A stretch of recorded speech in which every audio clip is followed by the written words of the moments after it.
Hmm. Hey everyone, welcome back. Thank you as always for joining us. This is Miguel Antonio Barragan, aka Fight Fiend Migs, joined as always by my co-host Andrew, don't get it twisted, Lapachet, and this is the Mad Boxing Show, or Mad Boxing for short. Thank you once more for joining us. Of course, above all, thank you for joining us on this Super Bowl Sunday that we are experiencing. We kind of debated, truthfully, whether or not to do the show today or tomorrow because Super Bowl Sunday and everything. Turned out the game was pretty damn boring, so we're like, you know what, fuck it, let's just go ahead and record. I got to be honest, I tried watching the game. There's just too many damn commercials, and everybody talks about those damn commercials. I felt like an old man, like, oh, back in my day, I watched the game with no commercials. So I was like, whatever. So Andrew texts me, he's like, dude, let's just fucking do this show because it's just boring as fuck. I'm like, cool. No problem. We definitely have stuff to talk about. It has been quite the tumultuous Saturday, Friday, whatever the hell day it was, with this roller coaster ride we call Canelo, and the sweepstakes that everybody is aiming for. We will definitely go into great detail into that. Of course, we will also talk about in a couple of weeks, we have ourselves a fantastic pay per view with a Bivol Beterbiev rematch that now has a price tag on it. We will definitely talk about that. And of course, a couple of other rumblings, everything from Regis Progre, unfortunately not being on the card, having to withdraw, to one Teofimo Lopez wanting to talk about his, I don't know, disclosing his numbers, let's just say, that we can definitely get into and dissect. However, before we go into all of that, Andrew, what's going on, dude? How are you doing this Super Bowl Sunday? Hey, what's up, Miguel? Doing good. Yeah, it was a boring Super Bowl. Um, Something like 34-6, I think, going into the fourth quarter. Right. Wow. So Hmm. just really wasn't any hope for KC. I was thinking people are already probably on the internet looking at, talking shit, getting all that out of their system pretty early with the game going the way it did. Um, so why not just record tonight? Why keep the fans waiting? This was not the Super Bowl. This won't be viral tomorrow. This is Hmm. a Super Bowl that congratulations to the Eagles. Oh, You that's got to right. Your say that. brother-in-law's an Eagles fan, right? Yeah. Mhm. Congratulations to them. Um, yeah, unfortunately, this is just the beginning for them now. Don't make this a one-hit wonder, right? We got to build from here. Mhm. But as far as this Super Bowl, yeah, it probably won't be talked about too much tomorrow with the lackluster. Just Chiefs just didn't show up. Mhm. Mahomes. I want to say in the beginning of the game, he looked a little too confident. You know how they always talk about his magic, right? The kid just has magic, makes things happen. It almost looked like he was just trying. That was his game plan in the beginning, right? Mhm. Chicken with no head, run around, throw it to the guy that's open down the field, and Mhm. it just wasn't working. And once the Eagles were able to put the defense, get them rattled, Mhm. it was all downhill from Mahomes. Now they ended up scoring like 22 points here at the end of the game, but we call that garbage time in the fourth quarter when you're down, 30, 20 something points. Mhm. Most of the time in football, they call that garbage time, garbage stats. But the Chiefs ended up scoring 22. And Miguel, Mhm. it's such a bad Super Bowl. The Eagles put in their backups, bro. Wow. No kidding. Yeah, talk about a slap in the face to Andy Reid, right? I Yeah. wonder if the Eagles owner made that call. Put in the backups. Fuck this guy. Yeah. We got it. We already have it in the bag. Yeah. We can take it out. So much for conspiracy theories, right? Of people saying like, "Oh, we're gonna have the Kansas City Chiefs win again because the refs are gonna Oh, do X, Y, Z, and all this." let me let me tell you though, it didn't start off too good for the Chiefs. Really? The conspiracy theorists, oh, they were hitting hard early. Yeah, there was some bogus call right off the top, Miguel. It's like, why are they going to do this? Why is it like in drive number one, the refs already wanted to stick their hands into the game? But yeah, the game got off to a real shaky start, and then they give a call right back to the Eagles, kind of a makeup call, right? Because they knew they Mhm. blew the other one. I mean, New York's fucking saying they blew it. The crowd's booing. Everyone kind of knew that the game got off to a shaky start. Then you just see the refs just back up. I think the Mm. refs were just I think the NFL called in, was like, all right, hey, listen, you fucks. That's two calls in fucking 8 minutes. I don't want another flag for Yeah. fucking till the halftime. Sorry, boss. No flags. Yeah, keep those flags in your pockets, please, gentlemen. We It, don't want anybody raising the eyebrows. no, but overall, just a solid performance, defensive performance by the Eagles. I think they sacked Mahomes 5 or 6 times, some Oh crazy shit. number, Oh, bro. that's They right. were Yeah, I did hear about that. Yeah. yeah, they were all over them. Great performance by their defense.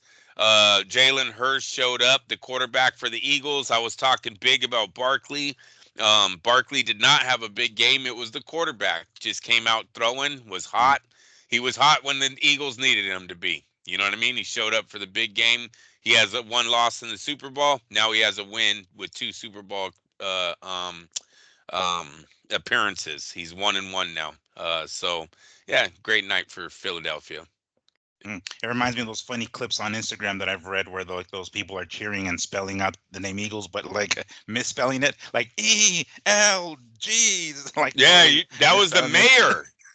Oh, is that what it was? Oh That god. was yeah. Oh One of those fucking hell. clips is like the mayor of Philadelphia getting that shit wrong, bro. Oh my. That's wow.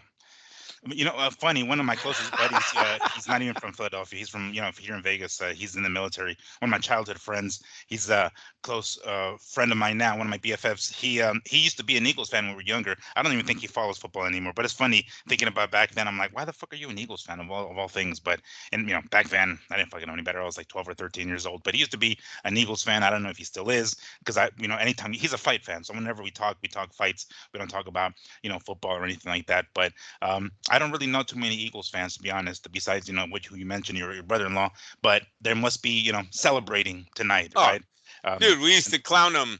We used to clown them all the time because the Eagles only had one Super Bowl appearance in mm. the like 80s, 70s. I don't know. I think the 80s against the Raiders, Oh, no shit. and we beat them. I was gonna say that Raiders won. So we always Uh, had that hanging over my brother-in-law's head, right? mm, Well, not anymore.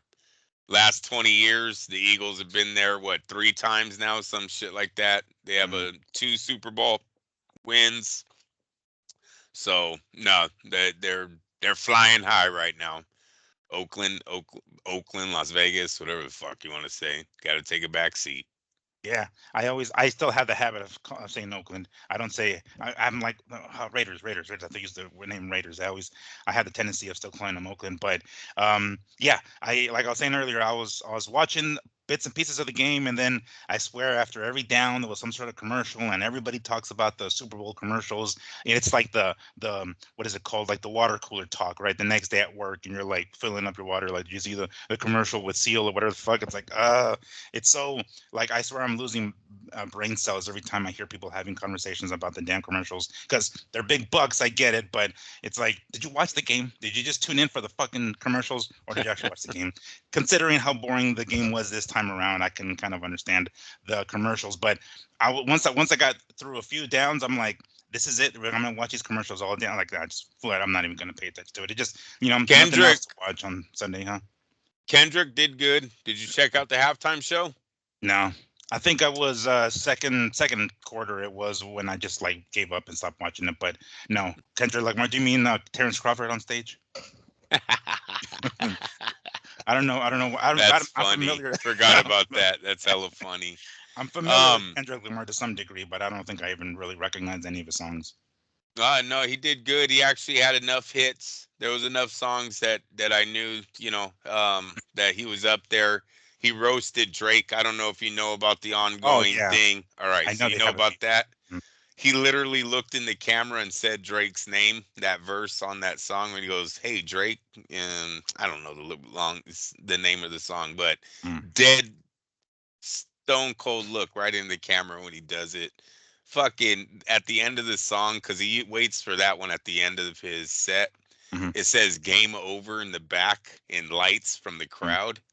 It's like one of the biggest burns. I mean, if you're Drake tonight, suicide watch on that young man. I don't know where he's at in Canada, but seriously, someone needs to give him a hug. Some of his girls should call him and ask him how he's doing because he's Yeah, probably not feeling too hot right now.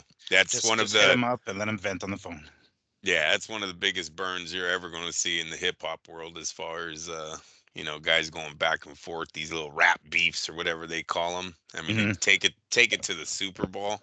Call him a pedophile. Right. Call him a pedophile on the Super Bowl. Now he might get sued. He might get Yeah. sued. Yeah.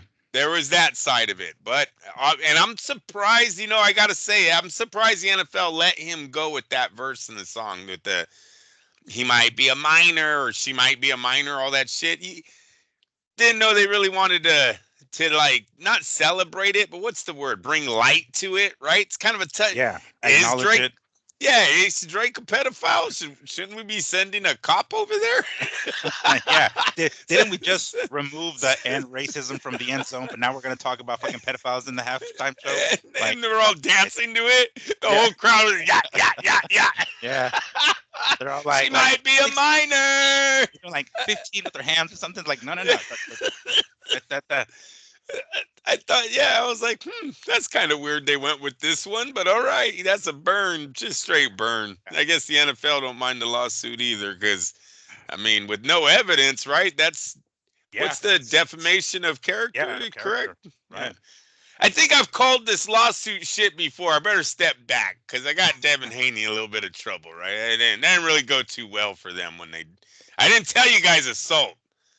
Yeah. The fuck. Yeah, fuck. Whoever called in to tell the refs to quit throwing flags should have called in on this fucking halftime show. We're like, all right, no more of that, guys. Might be a minor. Yeah. Right. It's a diss track on the halftime show, ladies and gentlemen. Holy hell. Yeah, right, he won 5 Grammys on that diss track. Jeez. I think he just took 5 Grammys home the other night. Yeah, it was, dude, it's like, hey. And then, I know I'm getting all off topic, you guys, and I didn't drink. I promise you. But I heard Lil Wayne's going to be going after Kendrick now.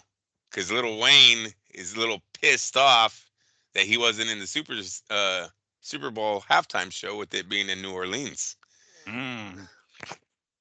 So he's a little pissed. Yeah, so I guess he released a little video today of him in a fucking recording booth talking about he's gonna be he'll see us later. So we'll see where that ends. All right. Did you ever hear that story? I don't know if it's true or not, but the story about how the Wayans brothers and the In Living Color show kind of man, catapulted, right? The halftime show. It's been different, right? I mean, ever since then, I suppose. But it's pretty nuts that that's like the backstory, I guess. So that it's true. Pretty cool on the Wayans brothers. Yeah, they pretty much made history. Now we have diss tracks on the Super Bowl. So, but congratulations to Philadelphia. Regardless, they got themselves another ring. I don't know how many they have total, but they'll be the defending champions next year. And let's say, like you mentioned, let's go ahead and hope that they continue this streak, right? They not streak, but they continue this winning momentum into next season. And well, I guess this is pretty much it. Well, no, there's still the Pro Bowl game, right? And then that's it. No more football. No, that's it. Football's done. I think the Pro Bowl already happened. No. Oh shit! Does it? I thought it's not. Hey, Miguel, it's not even a real Pro Bowl anymore. They played flag football, dude. It wasn't even tackle this year. Yeah, it's bad. No, the NFL is totally changed. Well, like there was a roughing, unnecessary roughness call today. Looked like a legal ass hit. They're not doing it anymore. They don't want anyone falling asleep on the football field anymore, which is a good thing. It's a good thing. I don't know how you say it because, if they did that to boxing, obviously our sport would probably crumble, right? If we were like headgear for the fights now and, that was too hard of a 18-ounce gloves. Point away, he hit him too hard in the head. Like, what? It's just so. But football probably make it. There was Can you imagine that? Somebody falls and it's not really knocked down and the guy's corner like throws in a flag. Like, no. Review that shit. Review that shit. Unnecessary roughness. Yeah. None of that. Yep. Hey, that's definitely what Devin Haney was looking for. Unnecessary roughness. Yeah. Right. He's like excessive celebrating, or what the fuck is that damn that flag that they get when they celebrate too much? You ever seen that funny Key and Peele? Taunting. That's taunting. Oh, that's what it is, taunting. Yeah. You ever see that skit on that show, Key and Peele, the comedy show, where that NFL player is like doing like the hip thrust, and the referee's like looking for him to do the hip thrust to throw in that flag and shit. It's one of those kind of things. But damn it, Haney, how the mighty have fallen. Yeah. But speaking of mighty, holy hell, what a week, what the last 4 or 5 days this has been for the boxing world, and of course currently the boxing cash cow in Canelo Alvarez, Saul. Um, we're gonna take you step by step through this and basically give you our reactions to the stories that we've heard. This is going to go back to last week because during the show, of course, I'm always scrolling through my social medias, and during the show last week, the first one of the first major stories that came up on my Instagram feed is Saul Canelo Alvarez and Jake Paul. Now, mind you, we talked about it briefly because the first thing out of Andrew's mouth was, until we hear it from the horse's mouth, fuck that. We ain't believing shit. Prior to that, one of the things that we heard right off the bat was Canelo and Crawford is off. Apparently, when they got to the 1 yard line, if you want to keep it, football related, they couldn't seal the deal for whatever reason, and there were reports left and right that Crawford and Canelo were off. This is before we heard anything about Jake Paul. So before we get to Jake Paul, Andrew, what was your first impression when you first heard / read that Crawford Canelo was off? I was sort of happy. I'm gonna be honest with you. I was sort of happy, not really knowing if that fight was gonna deliver. I don't like how the fight's being set up right now. With us, there's a lot of unknown, right? We're kind of selling this fight, not knowing if Terrence Crawford's even gonna look legit in this thing. And that's kind of hard to put your name on something as this is a great fight. These are two pound for pound guys. You guys should buy this pay-per-view, set up a party, right? Because if you tell us there's certain guys that they go behind the word when they know you're a boxing guy, they know you watch the sport. You're telling them it's a great fight, and it turns out to be one dude looks overweight. He's out of two divisions out of where he's supposed to be. And look, there was a video released by one of the websites this week where it shows Terrence multiple times denying he can go to 168, saying the highest he can go is 154. Don't know if I can be a super middleweight. Never fought at 160. Like, there's videos of Terrence chopping this fight down. Now, because the money's there, now all of a sudden we're good. Now we can do it. Yeah. That's what's not scary. I don't like wolf tickets, I guess. I don't like lying. You know what I mean? And the honest answer to this fight is I don't know what Crawford's going to look like at 168. I don't know what weight he's going to come in at. I don't know what weight Saul Alvarez is going to be allowed to be at this night. But I am guessing there's going to be at least a 15 to 20 pound difference between the two men, because I do not think Terrence can come in a full 168. And it really, even if he does, let's say he does, he's not going to gain any weight between weight day and then fight day, right? So chances are he's going to enter the ring at 168 if he even makes 168. Floating exactly where he weighed Yeah. in at. Yeah, And exactly. Canelo won't. We know Canelo's he's freaking ripped, right? So we know he's going to gain weight overnight. How much? So of course, HBO was one of the last, people that actually weighed fighters day of the fight, which is kind of cool. You get a, nice indication of what they are when they're in the ring. I personally liked it, but not a lot of other networks or streaming services do that anymore. But regardless, we know that would be the case. I mean, if his last fight, Crawford, I'm talking about, was at 154 against Madrimov, 168 is was it 14 pounds or 13 pounds? On top of that, that's an additional 13 pounds he's going to have to tack on. Um, not in definitely not in his best interest to do so. There, of course, were reports also that Crawford is going to test the waters first at 168 against Derevianchenko. No confirmation on that. It's just hearsay as of right now. But my dad actually kind of agreed. He's like, good. We don't have to have that fucking fight happen. When the first news came out that the fight couldn't be made, within 24 hours, 48 hours, it was then reported that, or I guess rumored, I guess we can say, that Canelo would decide to take on Jake Paul. And that's one of the reasons why we brought it up on the last show, is because that's at that point where we were in the timeline. No Crawford Canelo, and it was going to be Canelo Jake Paul May Cinco de Mayo weekend, Las Vegas, right? And I mean, did we kind of smelled bullshit, right? Like Yeah. you mentioned it right off the bat. Canelo isn't the kind of guy that will fuck around like that. You know, it's not going to be no goddamn exhibition fight type of thing. And if it was some sort of glorified sparring session, he was not going to take it easy on him. I mean, hell, I've seen videos of Floyd Mayweather online saying like, dude, Canelo would fuck this dude up. It would not be a good idea. It won't be pretty. Well, I don't know how real this was. I don't know to what degree there was any talk or paperwork or contracts, or what's the word, rough drafts of contracts, read or printed out. I don't know how far any negotiations actually went. Was it ever a legitimate deal on the table between Canelo and Jake Paul? But ultimately, that fight's not going to go down. Thank fucking God. Because up until now, we've been calling Jake Paul a celebrity boxer, right? A influencer boxer. And that's pretty much what he has been this entire time. Um, Fighting somebody like Canelo would definitely give him some sort of legitimacy, which we do not want, because quite frankly, he's not there. I mean, Eddie Hearn to his face told him that he'll never become a world champion, never fight somebody like fucking Canelo, and he took it to the butt. But um, immediately after it was reported that Canelo Jake Paul will not go down, because it was reported that it might even be on Netflix. I even read that, but it's not going to happen. Immediately, Jake Paul goes to his social media and does what he can to clown Canelo as much as he can. I mean, he has a mariachi behind him and he's dancing. He's trying to dance salsa or trying to dance whatever it is he's trying to do.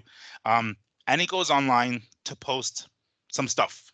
So, Andrew, before I get to you, let me go ahead and read what some of the stuff that he said. First off, from his promotional company, Most Valuable Promotions, it says, statement from Most Valuable Promotions regarding Jake Paul and Canelo Alvarez. MVP was in deep negotiations, okay, for a blockbuster fight between Jake Paul and Canelo Alvarez on Cinco de Mayo weekend in Las Vegas, a massive event for the Mexican, Puerto Rican and American fans. I don't know why Puerto Rican. I don't know, but anyway. He lives Um, there. oh, Jake Jake Paul Paul lives lives there. in. Yeah. Gotcha. And it's disappointing to see how the situation unfolded, he says. MVP operates with integrity, transparency, and respect for the sport, its athletes, and the fans. Unfortunately, not everyone in the boxing world shares those values. This situation is a reminder not to believe everything you read. No shit. Especially with the current media environment is often controlled by those with hidden agendas, including promoters who have reporters on their payroll. We remain in active discussions with multiple high profile opponents and are committed to delivering the biggest fights, the most exciting events, and to working with partners who share our values and our commitment to boxing and its fighters. Jake Paul isn't going anywhere, and neither is MVP. We'll continue to disrupt boxing on our terms. So is that what you're trying to do? Disrupt boxing? Now your true colors come out. Now, that was a message from MVP Promotions, right? The company. Now here's directly from Jake Paul himself. He says, breaking news. Canelo Alvarez ducked me. Okay. Jake Paul and is now an owned slave with no regard for the pride of the Mexican people who support him on US soil. It's not surprising when his whole career he has done nothing for the sport of boxing outside of the ring. I'm the new face of boxing. You cannot have the biggest fight of 2025 without my name involved. When all of your events tank and lose money, you will all realize who the king of the sport is. 28 years old, biggest fight in boxing history, my own boss, not owned. 5 years in, all of you felines, all right, want to see me fail. But God has other plans. It's the era of good, the era of the elephant. It's the era of MVP. So, reactions, Andrew. What the hell? We heard what happened. We immediately were skeptical as all shit. Boxing is the wild, wild west of sports, so we weren't going to completely disregard it, but we were pretty damn skeptical. What do you think of MVP's, statement and Jake Paul's statement specifically? There's a lot to unfold there. There's three different things. Mm, So first, I'll start with the MVP response. One, the company hasn't succeeded in boxing at all. It's fought no high-profile boxers. Mike Tyson was not a high-profile boxer when Jake Paul fought him, and Fury, what's his name? oh, Tommy Fury. Tommy Fury was not a high-profile boxer. So I mean, you call bullshit right on their letter. This dude, he interrupts the MMA. That's what Mm, he interrupted, right? When 90% of your opponents have been wrestlers or ground guys, I give him the Silva fight, but he's interrupted the MMA. So I don't know why Jake Paul's got his head a little bit big right now with this Tyson victory. All of a sudden, he thinks he's a boxer now. I seen James Toney call him out. I seen Antonio Tarver call him out. I seen Andre Ward call him out. Those are all pretty good names, you know? And start knocking those guys that are at your doorstep. Stop trying to sell this Canelo fight, which we all know that's all we're doing there. We're just trying to get a ticket. He's just trying to cash a check there. He's not really gonna beat So Alvarez. Um, it's sad because I was kind of on the Jake Paul team as far as I liked where he was always going after Dana White, right? I liked the little feud he had with Dana. All of a sudden that's going away, and now he's trying to bring it to Canelo. It's a dumb that's a dumb war. You're not going to win that war. No one ever thought you belonged in the ring with Canelo. You haven't beaten the top 50 of the light heavyweight division or whatever division he's competing at in his celebrity boxing. Can you crack the top 50 first before you start calling yourself number one? What a fucking douche. Like, so douchey. And then the whole interrupting. I thought you were here to save boxing. I like how you said that. He showed his true colors now. You're not here to save shit. You're here to make a quick dollar. And that's really off of your YouTube fan base. No real boxers tune into his stuff and purchase it like we were purchasing a Mike Tyson fight or a De La Hoya pay-per-view. No boxing fan gets your fight with those kind of feelings. Sorry. I've never turned on a Jake Paul fight and had the Eric Morales or Marco Antonio Barrera one feeling, right? Can't wait till I see this one. Fuck out of here. He's so fucking stupid. That guy is stupid. No, I like that Canelo responded. Look, I was getting slack, man. Had one mm, of my cousins call me, "Oh, boxing's a fucking joke now. I can't believe he's fighting." I was like, "Whoa, wait. First off, it hasn't all went through. We don't know if it's totally true." So, dude, that night when Canelo dropped it, I got to send that to him. Like, see, just mm, chill, man, chill.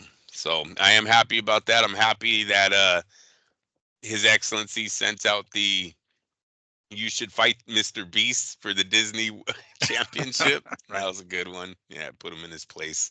And overall, like, look, Jake, you want to be a boxer? Fight an active boxer. Don't come with this bullshit after fighting a fucking 60-year-old Mike Tyson. What a joke. You're a fucking joke. That's you're gonna get clowned. I mean, the guy was getting around in the inner circle of boxing. Don't become Mm-hmm. a joke, man. You're gonna be on the outside fast, back on YouTube, buddy. Hoping those little boys buy your fucking go and view your shit. Mm-hmm. I've said it before, and I'm going to say it again. At some point, he's going to have to make a decision. He can't come on here and say things like, "I'm the face of boxing. You can't have a bigger boxing because yada, yada, yada," and continue to fight the fucking fighters that he's been fighting. Either you continue fighting those people and claim you're just a damn celebrity influencer boxing cool boxer, or if you're going to go legitimate, then you can't be fighting those fools anymore. You can't have it Andy both ways. Ruiz called him out. And yeah, Andy exactly. Ruiz. Even Andy Ruiz Yeah. said, "Hey, dude, we can still do the damn fight that same day if you want, homie. Let's fucking do it." And he's heavy. You can come in 200 pounds for all I give a fuck about. but obviously that wasn't going to happen either. But you can't have it both ways. You can't continue to say you're the real deal and continue to fight the fighters that you've been fighting at the same time. You can't ask for us to give you credit as a legitimate boxer while you continue to beat those dudes. That's how it's going to work. And So, and I, oh, go ahead. oh no, I was going to move on to what was the next in the Oh time no, for you. then oh yeah, go ahead. Next timeline. What was it? Well, the official announcement of 4-fight deal with Turkey Al Sheikh. That was basically Okay, well, hey Miguel, are you yes, moving on from Jake Paul talking shit? Because I got to say something about his little rant. yes, I was going to move on. Go ahead though. Okay, so then about the rant, one thing I caught in that rant of Jake Paul's was when he talked about Canelo doing Al Heyman dirty. Did you hear that part? When he's like, No. Al Heyman's been good to you, now you're just running over there doing all your fights with the Saudi Arabia or Riyadh season. Hmm. And I told you there's a little. If Jake Paul's been talking to Al, I would start getting a little bit happy if I'm Benavidez, bro. I think Benavidez could wiggle in on the fight with Jake Paul. I think he has enough push behind Al Heyman. If Jake ain't really got anyone else to turn to, he already threw fucking shade at His Excellency. His Excellency threw it back. Canelo called him a bit. I just think they're done for right now. That's probably not going to happen for right now. Maybe down the line, can't say that it doesn't, but as of right now, it's dead in the water. Canelo has 4 fights. Jake Paul's not one of them. Maybe we see Benavidez versus Paul. If Paul's serious about cashing in, making a big check, it's potential that I think Benavidez Paul would get really hot within the American urban culture community if that fight was to get made. Well, Benavidez was on Jake Paul's podcast literally recently, right? I mean, I could you can post it up here on Benavidez's Instagram page. He says, "Shout out to the bro Jake Paul for having us on the podcast today. It was a dope conversation. Stay tuned for this episode, for the episode." So, I mean, they're Huh. already talking, right? I mean, Yeah, they're getting maybe they're close. not talking about that specifically, but if, like you said, I mean, we can kind of see this.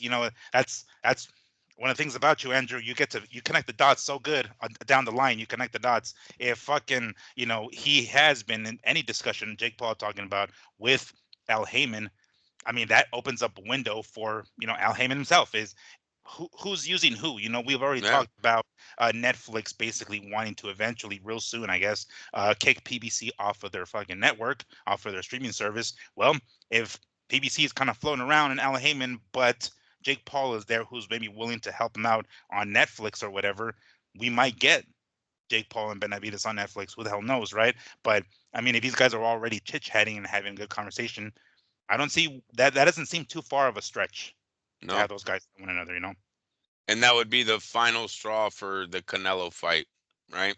For Benavidez. Mhm. Benavidez would then become a pay-per-view star because I think he smashes Jake Paul, right?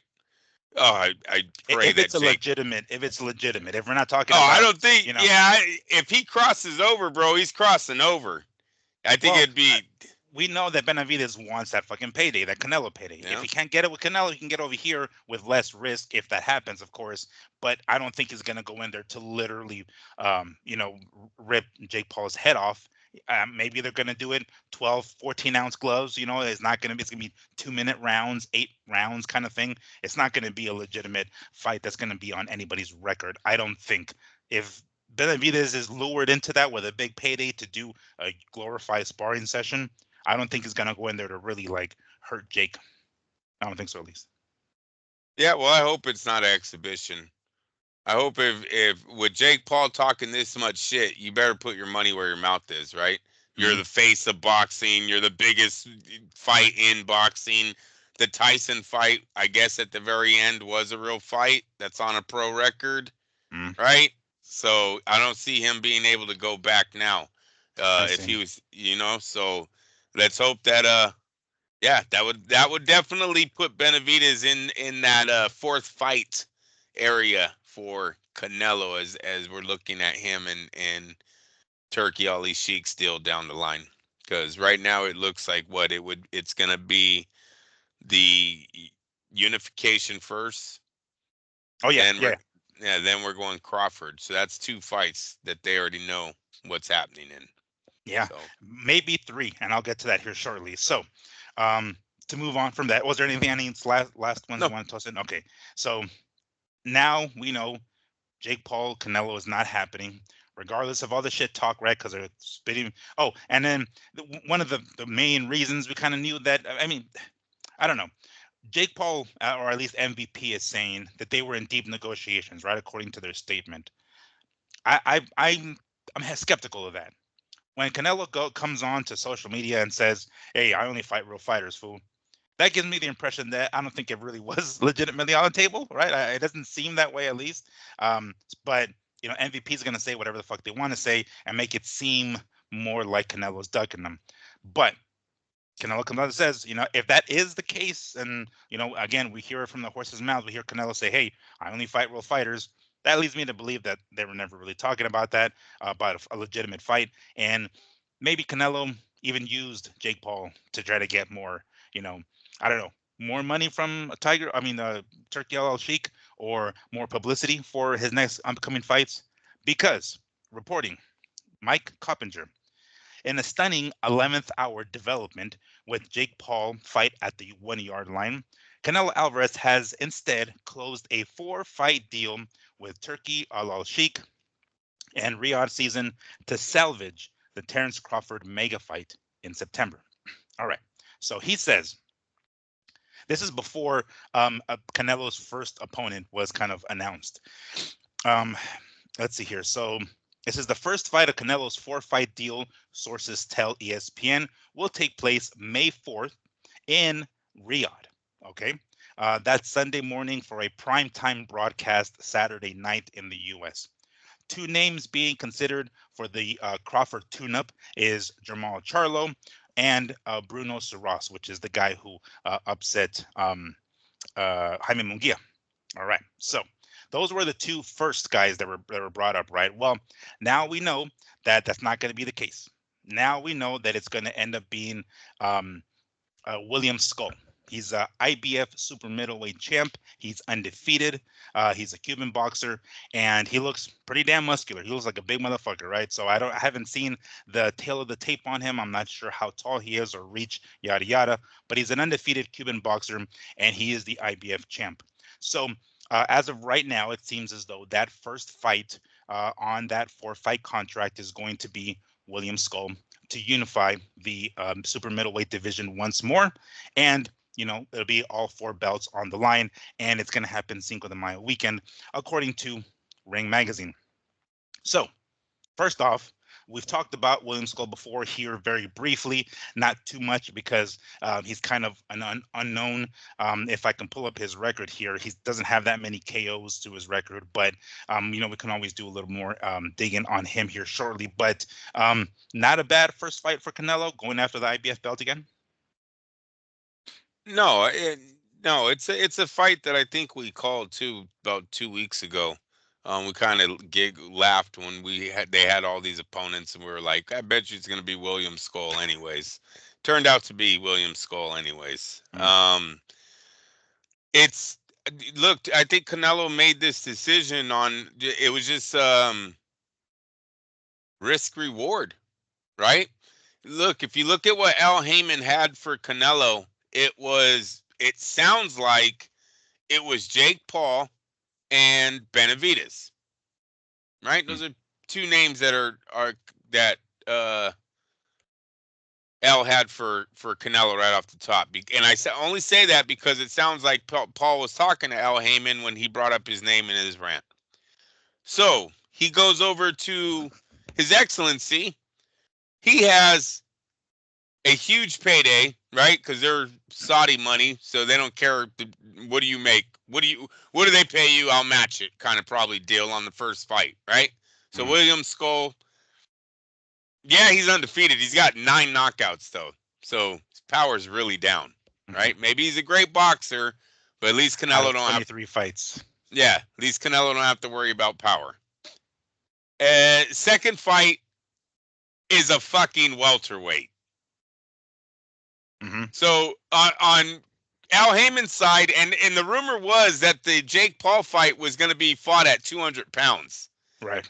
Canelo's 5'7", right? Hmm. 200 pounds. Come on, he looks small against Bivol at light heavyweight. Now you want him to fight someone that's going to weigh 200 plus when they get in the ring. And then Benavidez, huge guy. Benavidez is not. He might not be as talented as that welterweight. But sure not as the same size as that welterweight that's coming up to face Canelo. So I think Canelo is looking at it like, all right, he has 2 fights. He has 4 fights. The 2 fights that he has, everyone's a fucking heavyweight. This guy, he's got William Skull, basically a sparring match, I hope, and a welterweight to come to face me. No, this is easy math. I've even heard / read that the third fight on that deal is a rematch with Bivol. That also I've heard as well. Mind you, we have heard since that Turki Al-Sheikh intends to make a trilogy fight if Bivol beats Beterbiev in a couple of weeks. So that definitely gives enough time to pass before 2026, because if 2025 is already taken up with William Skull and Crawford, 2025 and 2026, chances are by then Bivol is free and he can, get that rematch with Bivol. But that's what I've read as well. Definitely has enough of a time frame for him to get that Bivol fight. But those are 3. If that goes down, there's 3 of the opponents on the 4-fight deal. Yeah, and then you have David Benavidez, which I'm sorry, Jake, the biggest fight in boxing, if it was signed and delivered, would be David Benavidez versus Saul Alvarez right now. That fight would get hot because David has the resume. He has the dark horse thing going for him. That if that fight was signed, I believe it'd be the hottest fight in boxing. It's way more competitive than a Jake Paul versus Saul Alvarez. It's an absolute joke. Mm. So this is what my commenter is saying. Fight 2 will be against Terrence Crawford in September, on September 13th in Las Vegas. Fight 3 is planned for February 2026. Sources said, with the 3 names on the table: Dmitry Bivol, rematch; Hamza Sharis, I'm not sure who that guy is, I'm probably look it up; or Chris Eubank Jr. Fight 4 planned for October 2026. Now, normally Canelo fights Cinco de Mayo weekend, Mexican Independence Day weekend, September. But according to what Mike Carpenter is reporting here, it looks like 2026 is going to be, February and October. I'm not sure if I like that. That's a lot of time apart. It's like if May and September are kind of sort of this close, we're going February and October.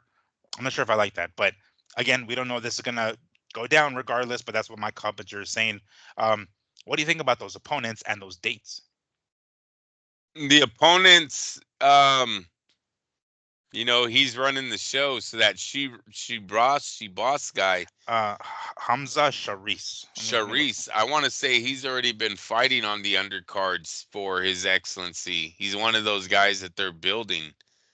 It's kind of funny that we've seen him do this already with the Terrence Crawford first fight where he had to take on a younger opponent. We see Shakur is fighting Moulton, Schofield. Schofield. Yeah, excuse me.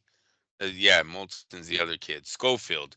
He seems to be doing this a lot, just making them on their first shot, going with big dogs.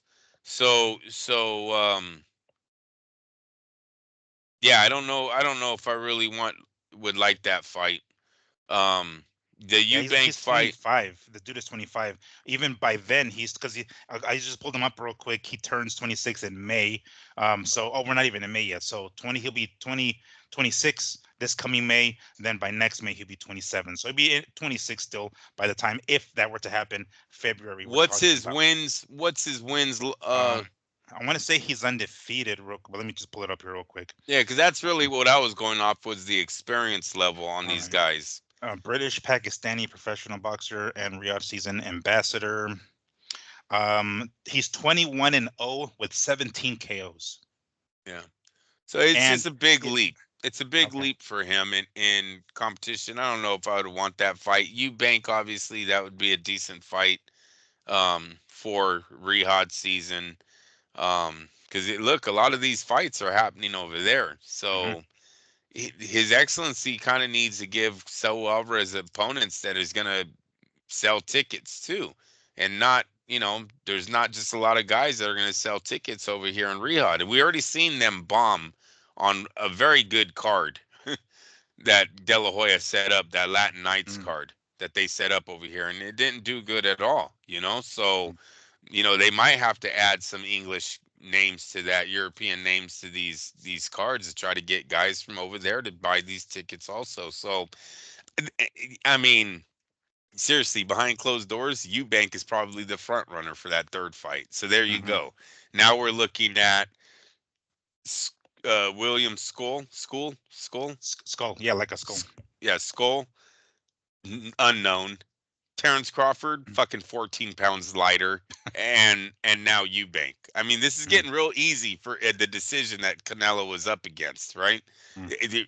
Really, we're looking at maybe a fourth fight that's going to be a mega fight, either with Bivol, because Bivol, look, you guys, it's my understanding that Benavidez is going to get the shot at Bivol before Canelo. Even if Bivol beats, I could have swore that Benavidez is getting the shot at the winner of Bivol versus Beterbiev.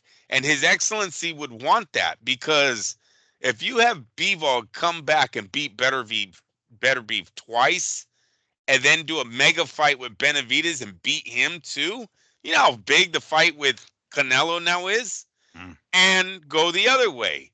If Beterbiev and Bivol, whoever wins that, fights Benavidez and Benavidez beats these guys, do you know how big Benavidez and Canelo just became?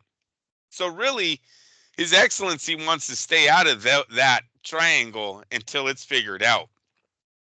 The winner of that triangle should be the fourth fight of Saul Alvarez, and that we're gonna hope is the night we either keep boxing the ball, keep going, or Canelo's gonna get real rich, because if he wins that fourth fight and you have to sign his ass again because he's still the man, might be $1 billion the next time you sign him.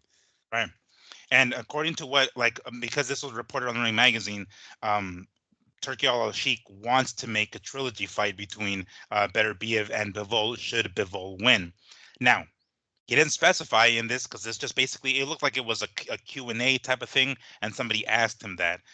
So we don't know if it's going to happen before Benavides. Like, is it all right? Bivol wins. Shit. Okay, we got to have the tiebreaker before Benavides is even in the picture.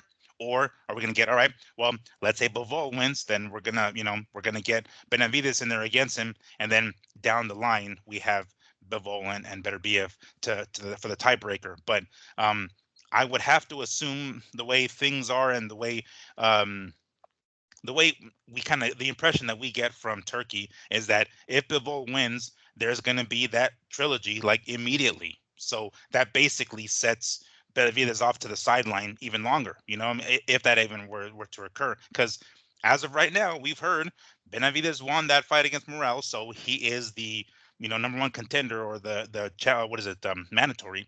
So he should get the next crack, regardless of who the fuck wins. Well, now we have Turkey saying we're going to have a trilogy in case Bivol wins.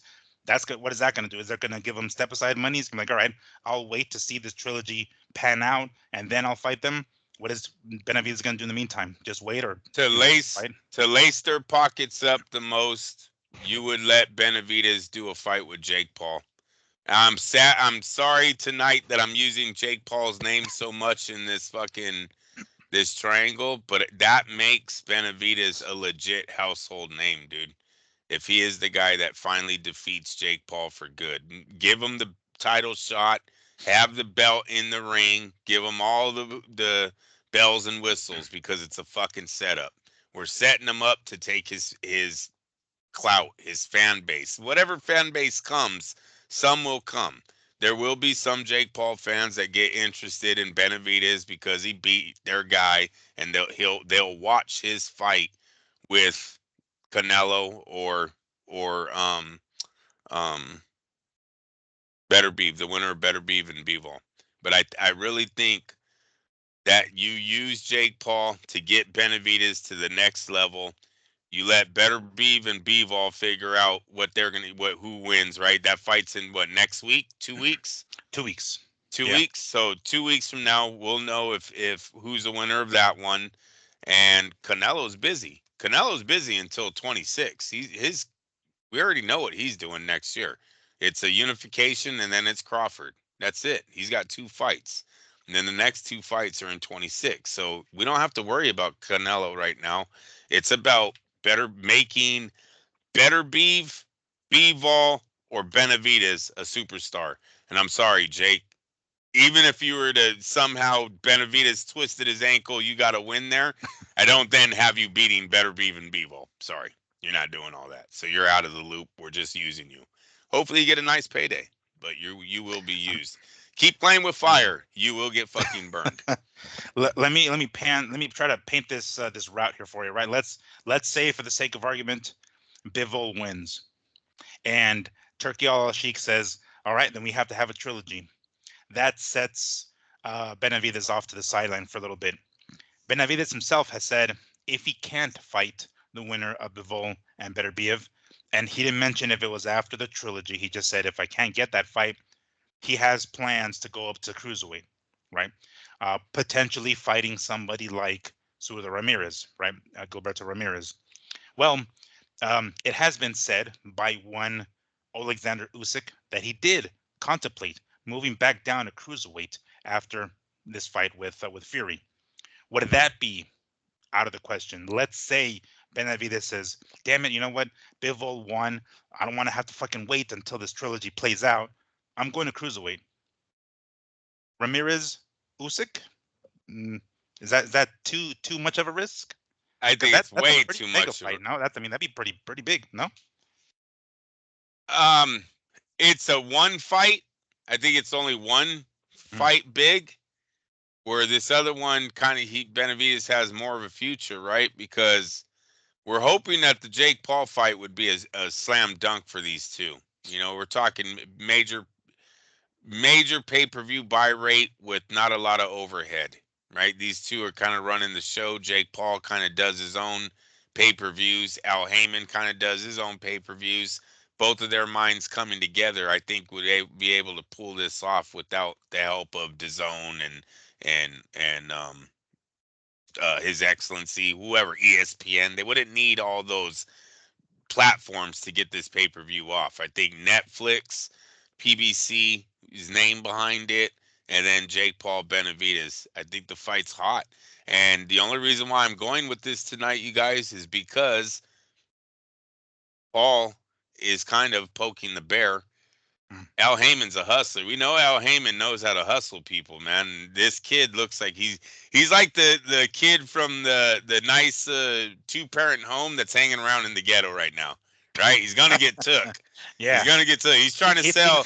Those are his friends, and then they're not his friends. Exactly. Yeah. Exactly. Right. You got good product, dude. Come fuck with us. And then he gets robbed. You know.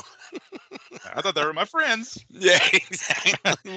Where'd everyone go? I mean, it just happened, didn't it? I mean, if there were really negotiations between him and Canelo, he got outbid by fucking Turkey Al-Sheikh. Absolutely. I was like, fuck, where the fuck are my friends go? Shit, they're really looking left. That's why he posted those videos, because quite frankly, he was butthurt that he couldn't, seal the deal.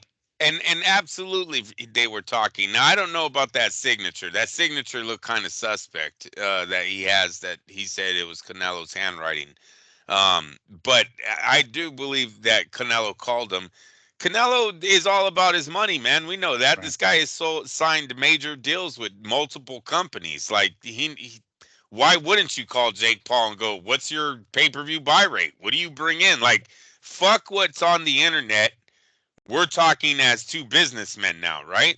Mm-hmm. And so Jake Paul probably got all happy. Oh, he's calling me on a serious fucking tone. He really wants to know what our business is like. They're in. We're good, right? Probably got his pants all wet and fucking. But all it was they were just exchanging numbers, and then I'm telling you, those 4-fight deal is way bigger than your 1-fight deal. Basically, Jake Paul has a 1-fight payday. and then you're going to take on the biggest risk of your life in Benavidez. And I only say that because of the age, the wear and tear on Canelo. Benavidez would become the biggest fight of his Hmm. career at this moment in his where he's at. So yeah, you're looking at that like you're only one fight, and then you're just tag teaming with Al Heyman now. You know what I mean? It's like you guys are tag teaming me when this guy has, I don't know what the 4-fight deal is, but I gotta think 300 million in the ballpark. The same signing that he did with DAZN, right? Hmm. You would think. So no, the math was not mathing right as far as numbers on guaranteed money, and then the risk to reward factor. Right? Chris Eubank, Terrence Crawford, and fucking William Skull. I'm Hmm. in. You know what that sound? And I'm sorry, Terrence. It's only because you're fucking. You say it, dude. I gotta play back your own freaking interviews. Oh, I'm not a super middleweight. That fight will never happen because I can't get that big. Biggest I can go is 160. Maybe we could catch it at catch weight. You're throwing all that shit out the window, bro. Yeah. We can't forget that you said all of that. As soon as he saw those zeros, he's like, "Oh shit, I'm a super middleweight." Yeah. Yeah. Okay. Uh, Okay. no problem. Yeah. Yeah, and But posting your fatness on a scale isn't making my yes. confidence go up. I'm sorry. 186 pounds. Yeah, Terrence, Chavez. just to read this real quick, says Terrence Crawford already getting ready for his clash on September against Canelo Alvarez. Wow, 100. I mean, that's right now he's 30 or what is it? The 20? Yeah, 30 pounds heavier than when he fought Madrimov last August. Yeah, no, he wants to impress me. You should have went to middleweight and won a title. He should have done it the right way. Do the De La Hoya, go after Felix Strum and win a title before you fight Bernard. And I know he didn't look good against Strum, but he still did it, right? Mm-hmm. Don't, excuse me, guys, hiccups. Don't go to fucking super middleweight and fight a guy that has 6 losses and like 10 wins. What the hell? What's that going to prove us? This guy is like on a major losing streak, Terrence. Seriously. And if it goes the distance, then the last 2 fights you went the distance in when you were knocking out like 14 straight opponents at the lower weight divisions. So obviously your power, you know how big that's going to play a factor if you go 12 rounds again. We're going to know that your power is not going with you as you're moving up in the weight, and now you're taking on one of the heaviest counter punchers there are at the super middleweight division. Just it's not it's a fight that's hard to sell with a straight face. You know, this one Mm-hmm. you have to sell it as it's gonna be good if Terrence can manage the weight. If he can gain the weight, it's gonna be a good fight. It's a hard sell. That's a hard sell. So that's why this was an easy decision for Alvarez when it came down to it. Mm-hmm. But I definitely think Jake Paul's not lying about him negotiating. I think Sewell definitely called them to see what their numbers are really like. Why not? Why not make 100 million if he can? You know, if that's really what the kid's pushing, I'll beat your ass.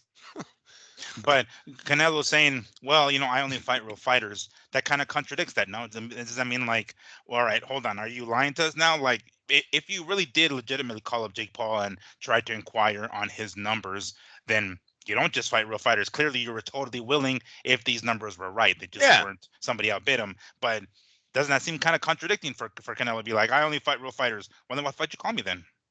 he was burning the bridge at that point. I mean, I don't see Canelo going back to it unless Jake Paul pulls off a miracle win that gets him on the radar of His Excellency. Remember, His Excellency, the guy who has the biggest check in Mhm. the room, called you a fucking YouTube Disney champion. That's what he thinks of you right now. So you're not even on the radar yet. If he was to get a major win versus a Usyk or Benavidez is so stupid talking like that, but It is. but But here we Benavidez, are. yeah, here we are. I only want to use them. Don't knock me, you guys. Don't think I'm acting like he's a real fighter tonight. Right. I only want to use him. He's the Mhm. kid you allow to come to the neighborhood because you know he's gonna get robbed. Just like he used all those MMA dudes to get where he's Yes, at. We gotta, yes. if this is what he's doing to boxing, interrupting boxing, then let's go ahead and interrupt his ass and do this, right? Um, okay, not a bad deal, right? Four fights we're talking about Canelo. Um, a welterweight or super junior middleweight 154, right?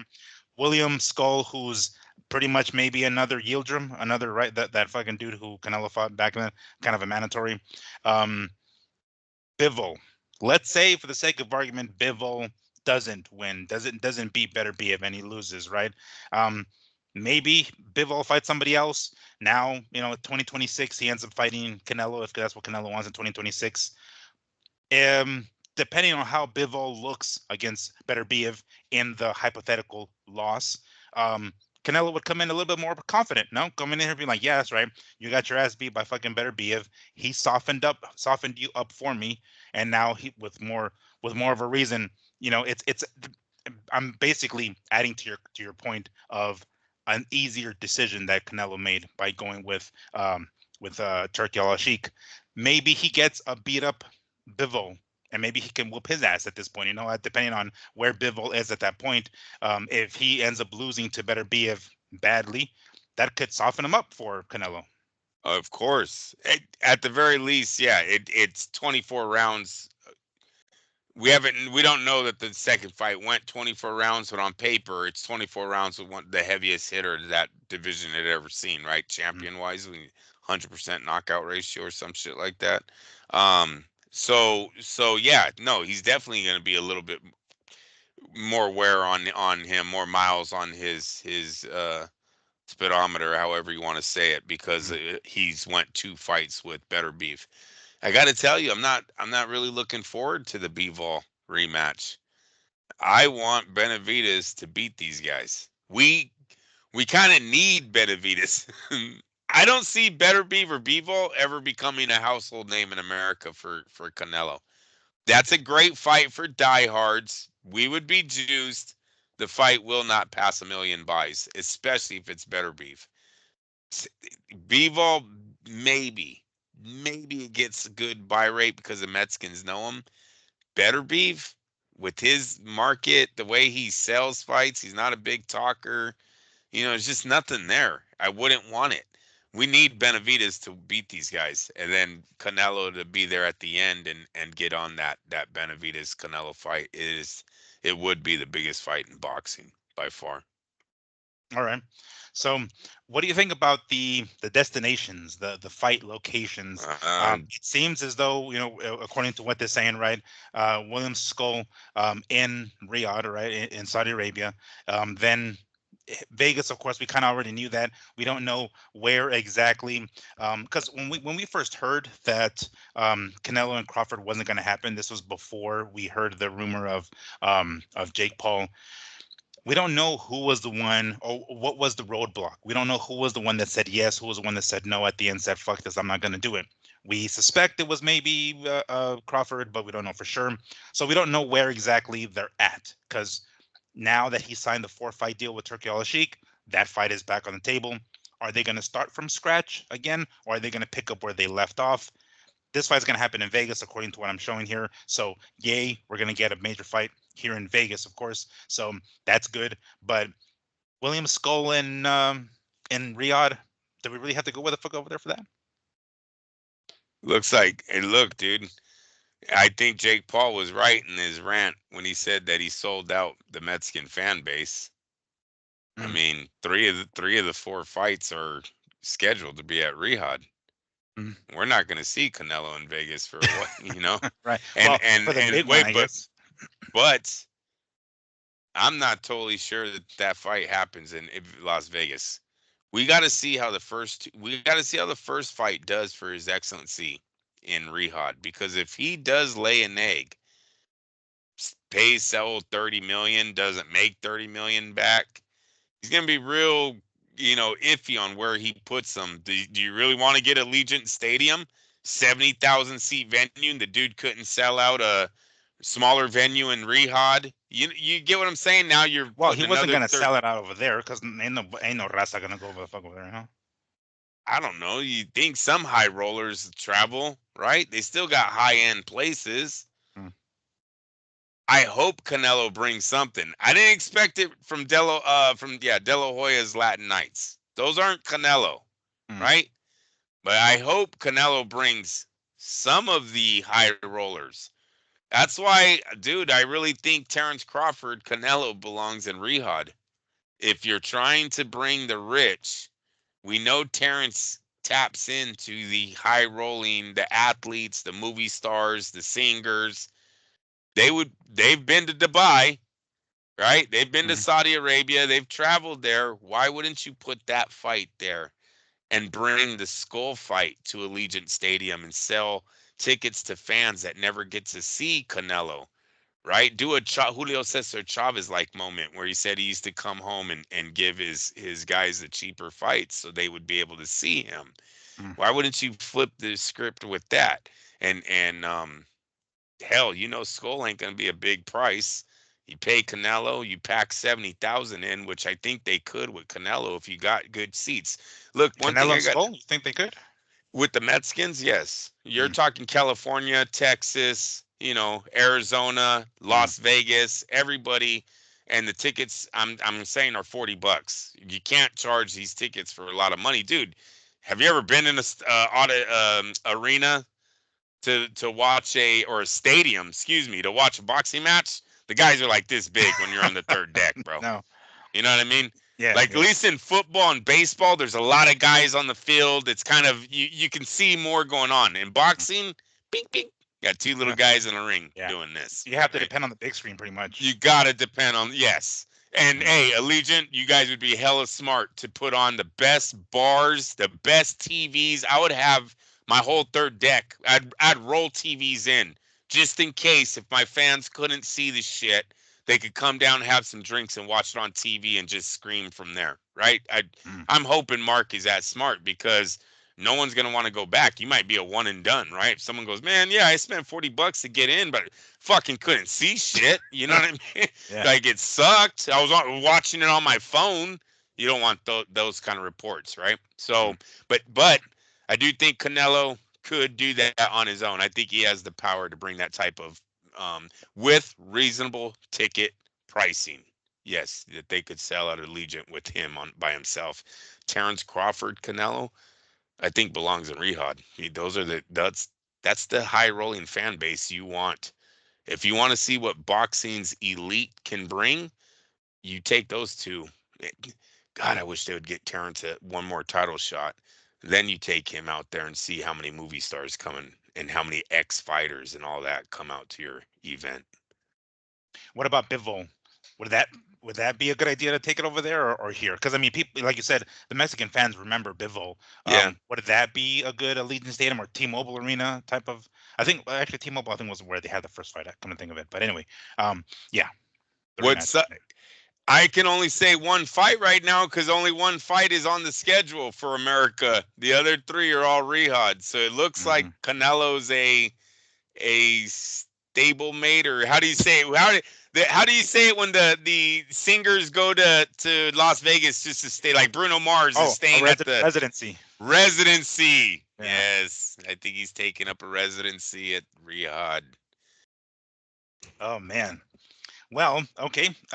Good for Canelo, I suppose. Maybe not so great for his fucking fans, because this is this is basically it for Canelo. I would have to say no. I mean, he is 34. He'll be 35 this year.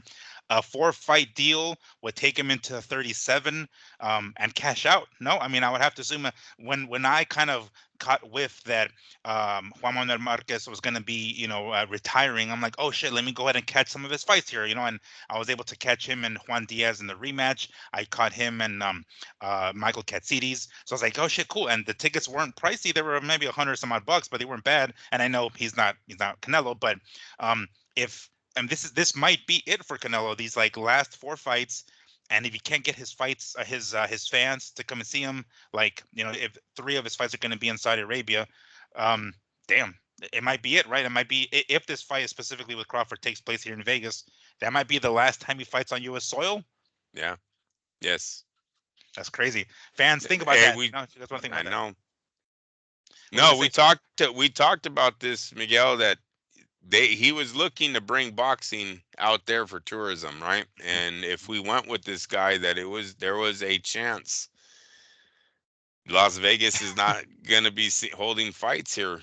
And it looks like Canelo's gone, man. That's a big Mexican holiday. And that's what I wanted to tell you too. When you're like, oh, well, he fights on Mexican holidays. That don't mean Mhm. shit over there. Well, no, yeah, over If there, they're no. not selling tickets on Cinco de Mayo in Saudi Arabia, you're fighting in fucking February, because we just need Yeah. we just need tickets sold now. Obviously that the holiday doesn't matter over here. So yeah, they'd look for them to yeah, I mean, Canelo, then that's why you need a sparring partner, an opponent that's a Chris Eubank, right? Where you get some of the UK guys to come over and buy these tickets too.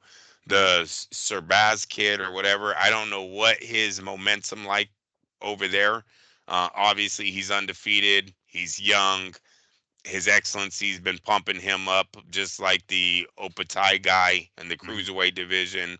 So, maybe he has a fan base already and we don't even know about it. But you put him in the ring with Canelo, 10,000 will come and watch the kid. 5,000 will come and watch the kid.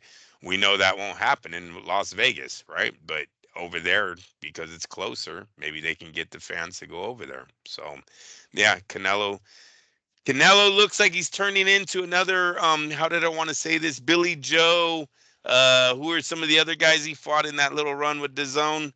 Um, now, what was it The big Liam, tall Callum Smith, Callum Smith. Yes, Liam yes, Smith and yes. Rocky Fielding. Looks like we're lining up another four of those, man. These are some. I mean, Terrence. I know I'm fucking dogging my Yeah, boy today. yeah, Yeah, you're I know, but bro, back. it's only the weight. It's only Right, the weight. right. That's the only reason why it's like The weight and the power, right? I mean, I guess the weight equals the power, I it suppose, goes with it. because Yes. we talked about it. The height isn't that much of a difference, right? The reach, I think he's even got the fucking reach advantage. So at least frame wise, it doesn't look like too much of a mismatch. But considering Canelo's been a super middleweight and light heavyweight and has fucking what's the word, brought the power with him, at least the super middleweight. And yeah, he did knock out Kovalev. That's a different story. But brought his power to super middleweight. That, I mean, as of right now, it doesn't look like Crawford brought his power to 154. We're No. gonna see, how he looks against Derevyanchenko if that fight takes place. But granted, weight, I mean, size wise, maybe they're still, on par with one another, and maybe even Crawford has a bit of an advantage in the reach department, but the weight, thus the power, is where the difference is, the main discrepancy. Yeah. Um, so that's what I wanted to talk about the most. Actually, that's what I had kind of in mind. Any other points you wanted to toss in before we move on to the next subject, which we kind of sort of talked about a little bit, but not too much. But I was going to get into it here. Any final words on this whole Canelo saga soap opera shit that we experienced this week? I'm glad they made up Canelo and his Excellency. Which McCoy, I didn't want Canelo to end his career on the outside scraping fights together with Al Heyman here on the PBC. Fuck around and fight Tank Davis here at the end or some bullshit. You know what I mean? Because they Yeah. just ran out of options. So no, I'm glad they made up. I like how His Excellency wrote about the lion. Don't mess with the lion. That was Mm. pretty cool.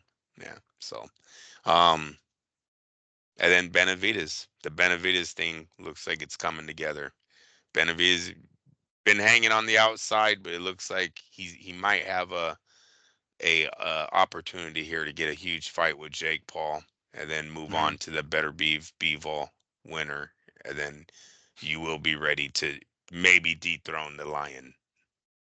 Perhaps, because by that point he'd be 29, I think, maybe. I think. He'd be dead in his prime, bro. The fight couldn't be any bigger for him, for Mm. Benavides, if he was to get through these next two opponents. Yeah, and I think he fucking annihilates Jake Paul. Would it be in his best interest to, I mean, realistically, I'm talking about Benavides here. If Bivol wins and uh, His Excellency insists on a rubber match right off the bat, like immediately, that basically, sends Benavidez off to the waiting list pretty much. That is when, you fight somebody because here's the thing. Fighting somebody like Jake Paul is a lot of reward with very little fucking risk, right? Somebody like Zurdo Ramirez is like the opposite. It's like you won't get that much money, but it's a lot of fucking risk going up to cruiserweight. If you're gonna go to cruiserweight, at least do it with Jake Paul. That would be his best bet because, mind you, he is a light heavyweight, and if he ends up waiting for the winner of the trilogy of Beterbiev and Bivol, he's gonna have to come back down to light heavyweight. So it would be in his best interest to not take a fight with like Zurdo Ramirez or something like that at cruiserweight. If you're gonna do cruiserweight, fine, but do a low risk one like Jake Paul because you know you're gonna get paid, and you can always come back down to light heavyweight later. But don't do it against a higher risk somebody like Zurdo Ramirez. I guess what I'm trying to say. Yeah, and Miguel, the only reason why I'm bringing up Paul's name so much is because he's already been in contact with Al Heyman. Al Heyman is not selling Zorro Ramirez, right? Mm-hmm, You would have mm-hmm. to call De La Hoya for that one.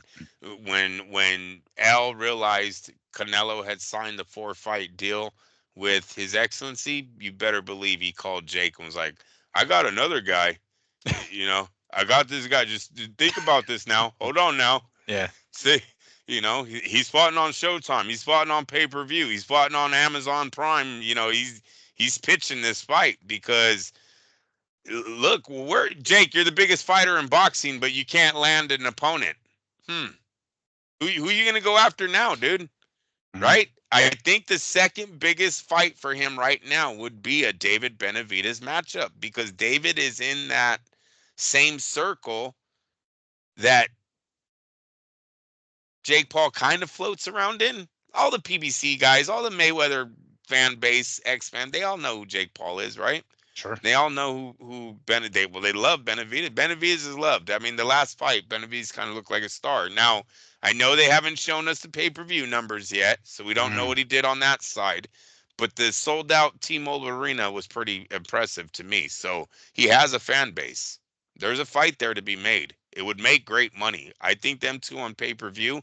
I see a lot of people buying that fight on that night because you have the Jake Paul fans hot on the Canelo duckdom. You have the Benavidez fans on Canelo's been ducking us for years. Kind of the recipe just kind of works. It's the fight's hot enough to strike right now. That's kind of where I think Al Heyman is leading towards. Why I say you go after Jake Paul right now. All right. Well, check this out because Uh oh. you just reminded me to check. I actually did want to look at this earlier, but I was I briefly overlooked it because the Super Bowl was so great that it distracted me from doing my research. Uh, um, Again, we don't know how accurate this is, but on Boxing News, that's a website. Benavidez versus Morale pay-per-view numbers announced. Was it a success? Question mark. David Benavidez and David Morale Jr. fight reportedly sold between 150 and 160,000 pay-per-views. Not Oof. bad. Um, Okay, definitely so not. Definitely not what we were hoping. I'm sure they were expecting a lot more, but regardless, the fight was a WBC light heavyweight title eliminator, yada yada yada. But according to the price was $79.95, meaning it was a little bit on the pricier end. Although the fight was pretty, or the card itself was pretty decent. But I don't know. Is that considered a success? I mean, I'm not sure how right offhand how many pay-per-view buys he got with Andrade, or because I mean, wasn't this sort of the around this number that he was when he was the co-main event with Tank?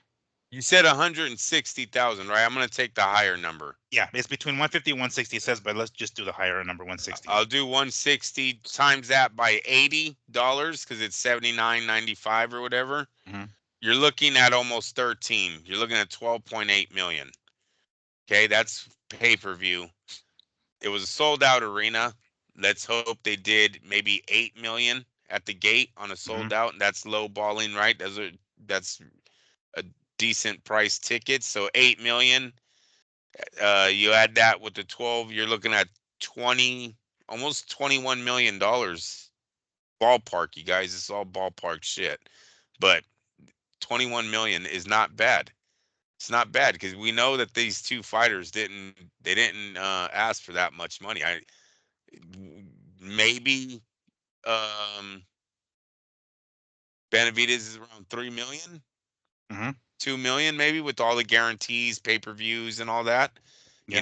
And shit, the other kid wasn't even a million and a half maybe. So no, it looks like it was a success. If you Now I don't know how many of those tickets. Hey, look up the tickets. Las Vegas should have released those numbers. Las Vegas should have released the live gate already. What the live gate was in the purses. All right. Let me Because see that here. fight was in Vegas, I don't think they can hide those numbers when it's that's public knowledge in Vegas. They put that in the newspaper.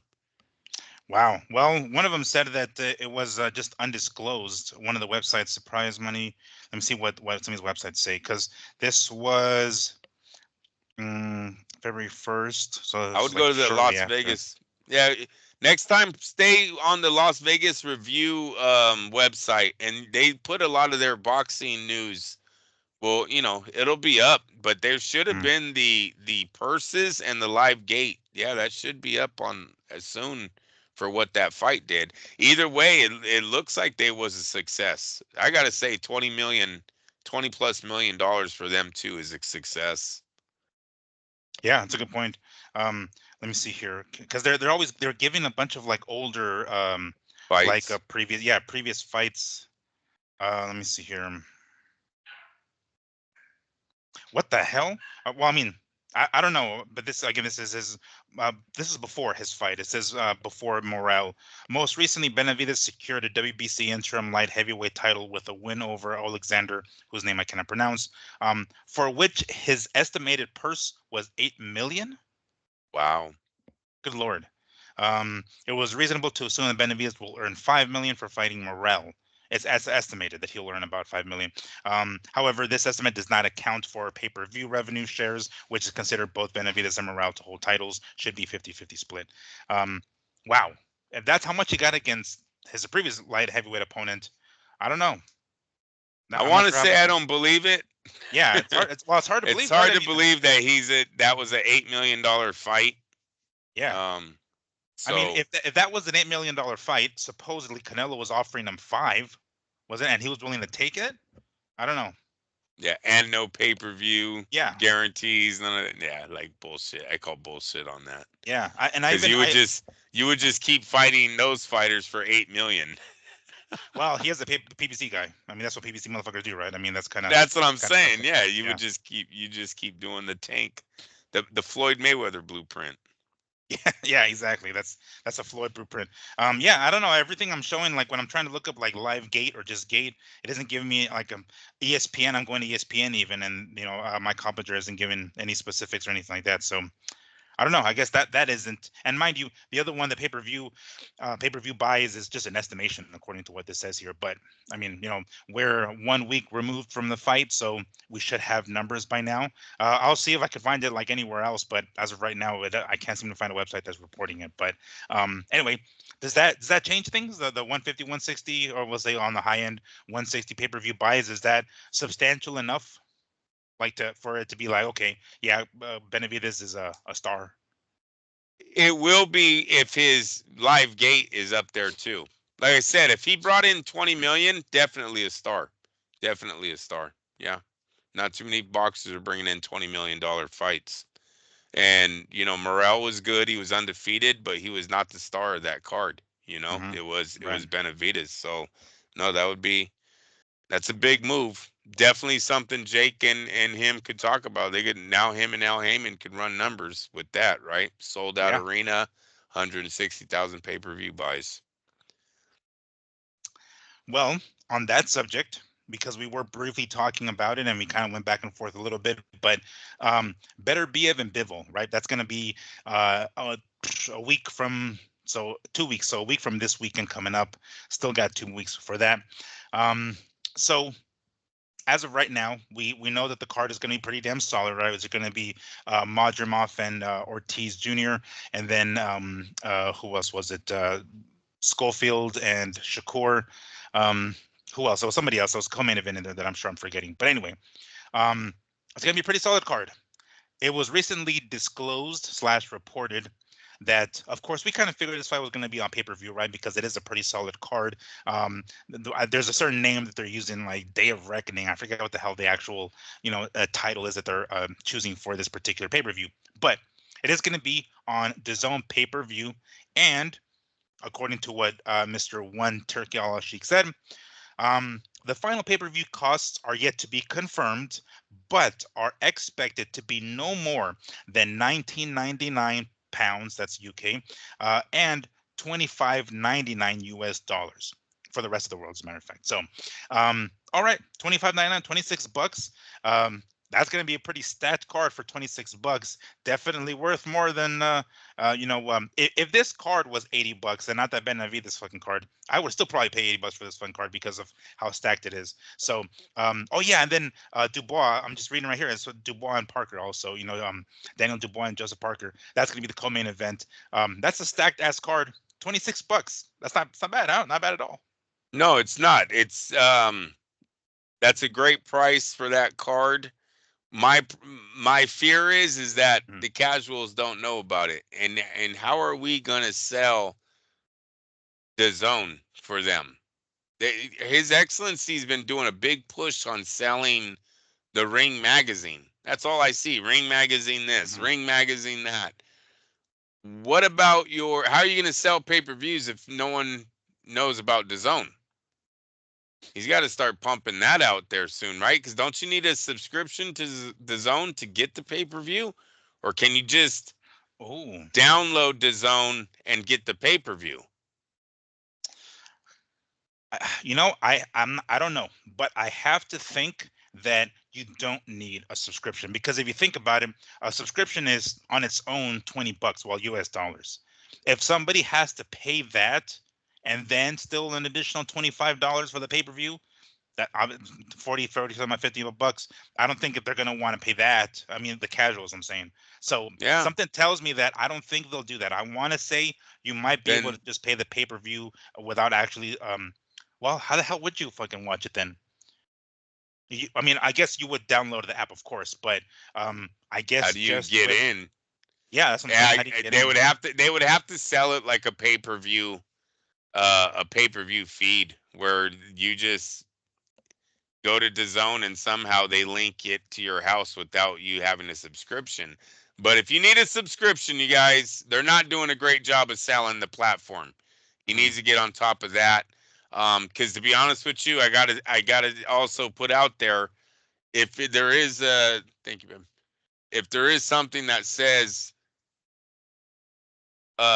you don't need a subscription to DAZN, and these are the kind of pay-per-view cards we're getting, what am I subscribing to DAZN for then? Because I only subscribe to DAZN because that's where the boxing I thought was going to be on. But if your boxing is now pay-per-view driven only, yet the fights are only $20, $25, why am I spending? What's the monthly now? It's like $20. It's like 19.99. I think it went up, bro. I could have swore they more than they that. raised. Really? Yeah, I think they raised the price on DAZN. Shows how much I fucking pay attention to my subscriptions. Yeah. I thought it was like 1990 something. Well, okay, so I pulled it up on the DAZN website, right? So according to this right here, it just says Archer Beterbiev, Dimitri Bivol 2, and the whole fight card. Oh, The Last Crescendo. That's the name of the fucking thing.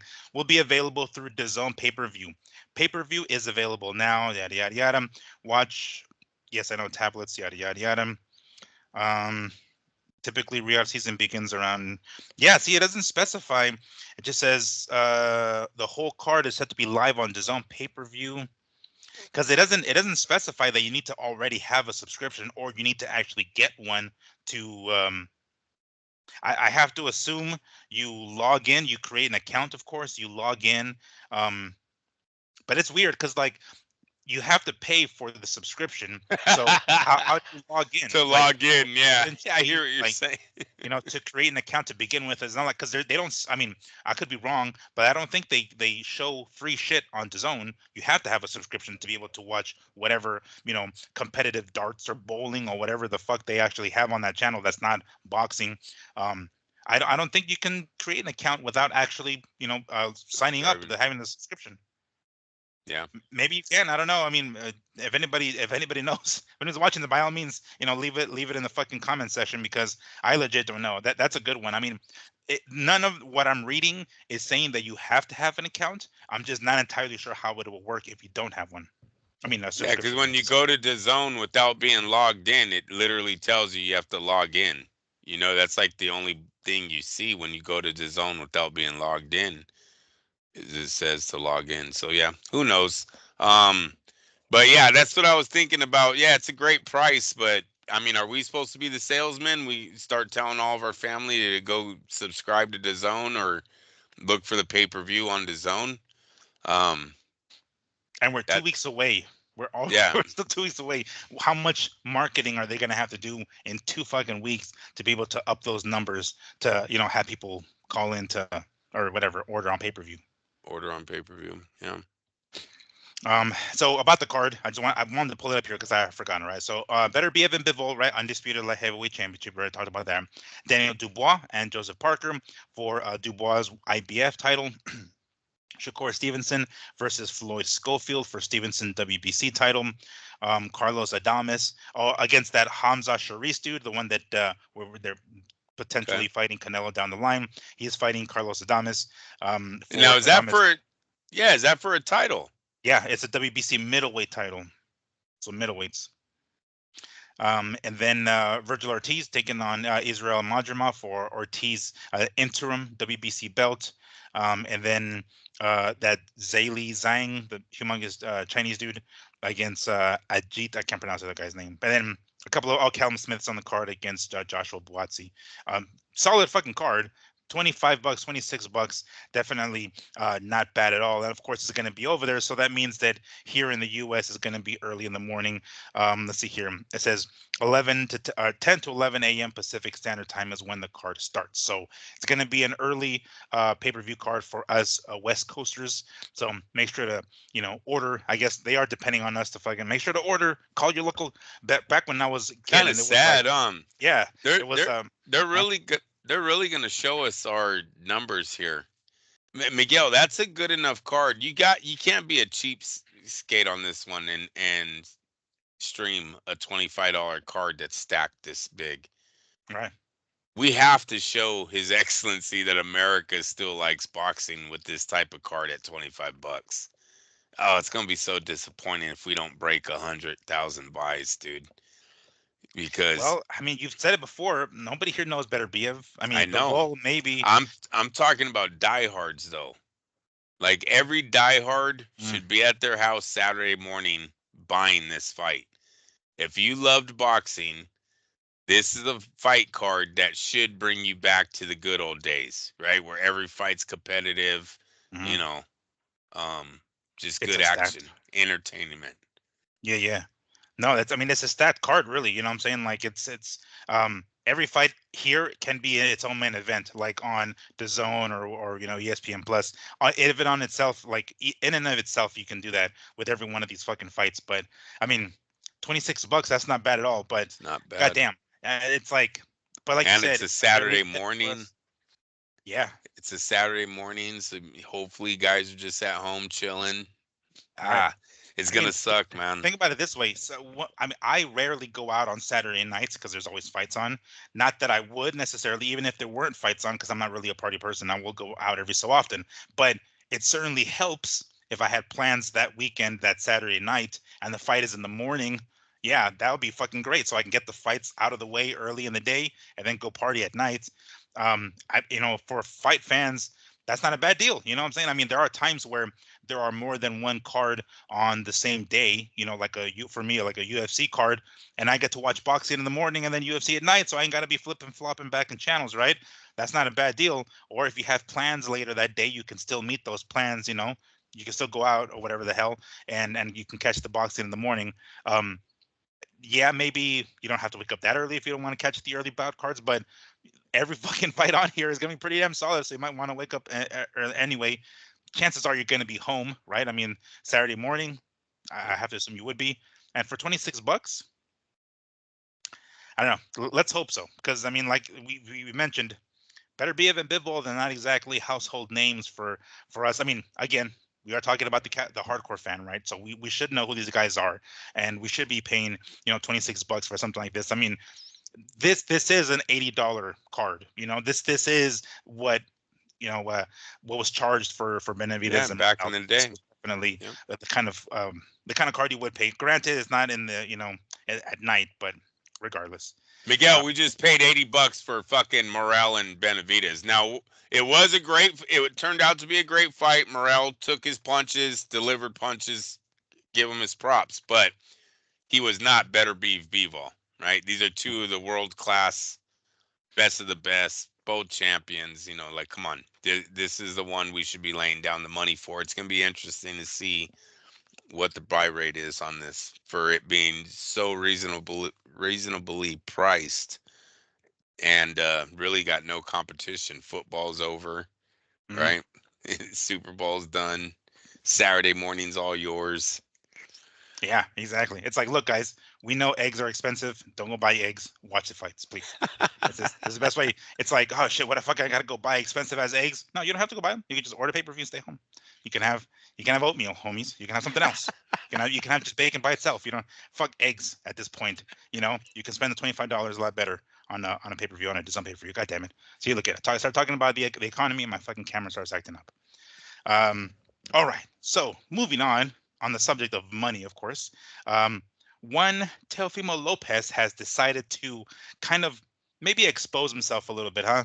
Um, this is what he posted recently. If I can get my damn camera to focus here, but this is what he posted recently, right on his social media page. He says, "I will get sliced for this, but this was to what? But this was to drop my first pay-per-view and showcase that I cannot sell in bigger venues." I'm not sure what the fuck it says there, but he It's cannot not a sell in good bigger venues. start. That's not a good Yeah, start. it was against a Puerto Rican, which should have been hosted in New York, not Vegas. Okay, the boxing business knows what happens if slash when I miss the incentives. All right, this is what he says, right? Slash if If slash when. slash when. So he's already doubting himself. Am I reading that correctly? When meaning It, he's it not seems. gonna hit them. Yeah, Oh yeah. that's All right. definitely what it seems. WBO junior welterweight title defense versus Subriel Matias on pay-per-view, March 15th, T-Mobile Arena, Las Vegas, Nevada. Guaranteed payment to Teofimo, $2.6 million. Bonus payment of $250,000 upon the pay-per-view reaching 80,000 pay-per-view buys in the U.S. All you have to do is reach 80,000? Really? No shit. I Okay. know. 50% of all pay-per-view revenue received by the promoter after the first 100,000 pay-per-view buys in the United States. Okay, I'm sure you can still reach that. 50% of all gate revenue received by the promotion above 1.5 million. You can't reach 1.5 million. I'm sure you can above that, right? Um, so who decides to chime in on this conversation? But one Terrence Crawford says 2.6 million is crazy. Oh, it says it's crazy work to be getting when you this big or you this big star. God damn it! Come on, Terrence, get your fucking shit going. When you this big star, um, you say you is. Good lord, it all it all makes sense now. Why you was being a goofy now? God damn it, Terrence, talk right shit. Anyway, but pretty intriguing that he decided to disclose all those numbers, right? Um, I don't know. I'm getting what you're getting, what you're saying. It seems as though he's kind of digging his grave here. He seems like he's kind of self-deprecating. He's kind of beating himself up here. You can't reach these. Yeah, I mean, if when he's like, does he really think? I mean, well, I don't want to take your point, Andrew. So go ahead. You sign off on this, please, because you made an excellent point before we started recording. But what do you make of this? You know, the kid always questions his talent in the ring, right? We've seen it Mhm. recently. Him questioning himself. Do I still got it? Am I good anymore? And now he's questioning himself on the marketing side. I've never heard a fighter talk the way he did about everyone knows when I don't hit these.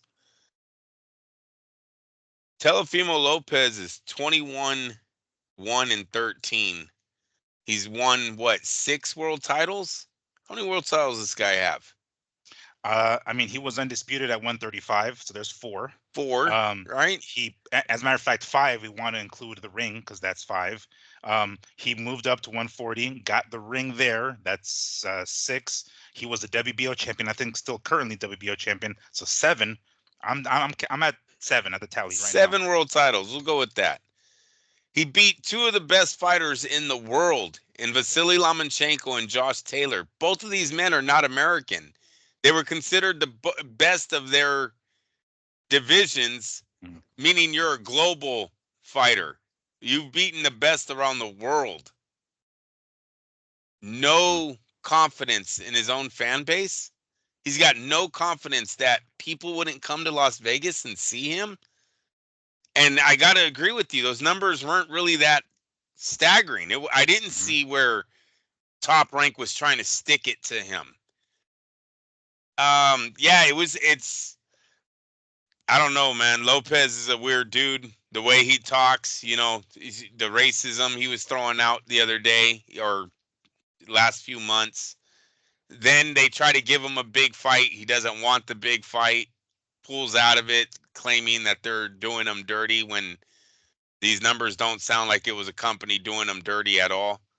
Especially with the resume that, I mean, go out and sell yourself, dude. Maybe it's your team that's not selling you good enough, but your Vasily Lomachenko victory should have put you on top. You double that down with Josh Taylor. Why aren't you a bigger star? Um, yeah, so it was just I was way through. I had to read that thing twice before I was actually confident that I was reading it correctly. Like, is he really dogging himself? Bob Arum must have been like, "What the fuck do I got to do with this kid?" Is he just doubting it solely based on the fact that it would have been here in Vegas? Because obviously he says like, all right, the fight should have been in New York. So he's saying he can't meet these requirements here in Vegas, but he can in New York. Yeah, Is which that is is that is strange. that what he's? Which is weird in itself because he's going off of Matisse's Puerto Rican heritage is what's going to get him there, not your fan base. He must know something that I don't. He must not be that popular. Maybe, I don't know. Maybe I would have to go to his social media feed and see what his likes are like on Instagram. Like, I follow him, but I don't follow him like that where I'm actually looking at when he puts something up in 24 hours, how many hits is it actually getting? You know what I'm saying? If you're Mm. seeing, maybe he's just not popular at all and he kind of knows it. Because I have seen fighters that constantly post and they just don't get any kind of traffic. And it's like, damn, these guys are professional athletes. You know what I mean? They're not getting any traffic on their pages. So yeah, that's what I took away from that. I don't blame Top Rank for what Lopez is going through. I blame Lopez. There's something he needs to look at himself in the mirror. Mm. And then it was kind of sad that it was kind of weird how Terrence was kind of trying to throw shade about the money he was guaranteed when we got the report that he only made 2.5 million in his last fight. So it was like, Mhm. how could you, it was real weird how he was talking about. Well, I think he was trying to like rub it in, be like, if you think, like according to this, it all makes sense now why you were acting so fucking goofy. Like, if you think you're that big a star, that number is pathetic, right? Pretty much trying to tell him that. But I'm not sure if he was clowning him so much on the money part as it is like making fun of Thinking he him, deserved more. yeah, thinking he deserves a lot more. It's like, yeah, motherfucker, like you think you're such hot shit. If you do, and this is what you're being offered, clearly you're not as hot shit as you think you are. I, No. I I think that's what he's trying to say. But I guess to Teofimo's point, he has fought here in Vegas, right? He fought here when he fought what's his name, Lomachenko, but it was during COVID, so there's nobody in the arena. But he did fight here, and he fought this dude Pedro Campa, which, as a matter of fact, R.I.P. Lee Hanish, was one of the last few fights that he and I went to at the Resort World here in Vegas. It was a small tent. It was pretty packed, but it was a small little tent outside of Resort World, and he won by KO. All right. Since then, split decision, unanimous decision, unanimous decision, unanimous decision. So maybe he's kind of like, oh shit, it's like you mentioned, he doubts himself. Maybe he doubts himself in the ring because he goes from whipping people's asses to four straight decisions. So Right. maybe he's getting the impression, fuck, people are not going to tune in to watch. And we've talked about this before. Why he tries to be a showman, right? Coming into the ring, making a little bit of a performance, and dressing a certain way or whatever to make it more of a show, because maybe he knows he's in for 12 rounds and it's going to be a fucking decision. Because besides that one fight, at 140, right, that he ended up fighting, Campa, he ended up fighting Josh Taylor later on and so forth. But they've been all decisions. Could that be one of the reasons why he's like, damn, here in Vegas, I'm not gonna be able to sell shit. All my fights have been fucking decisions.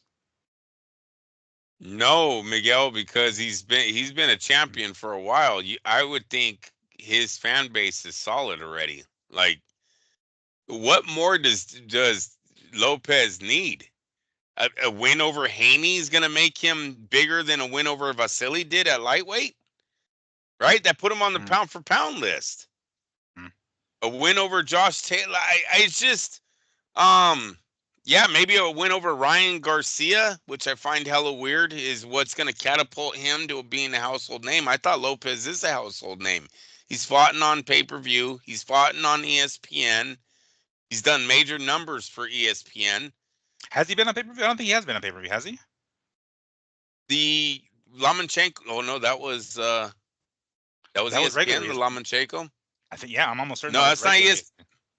Well, you can look it up. I thought Lopez was. Maybe he wasn't. Maybe it's all been ESPN Plus. Yeah, because I know he went that one time with DAZN for the Cambosos fight, and it's been ESPN or ESPN Plus the entire time. I don't think he has done.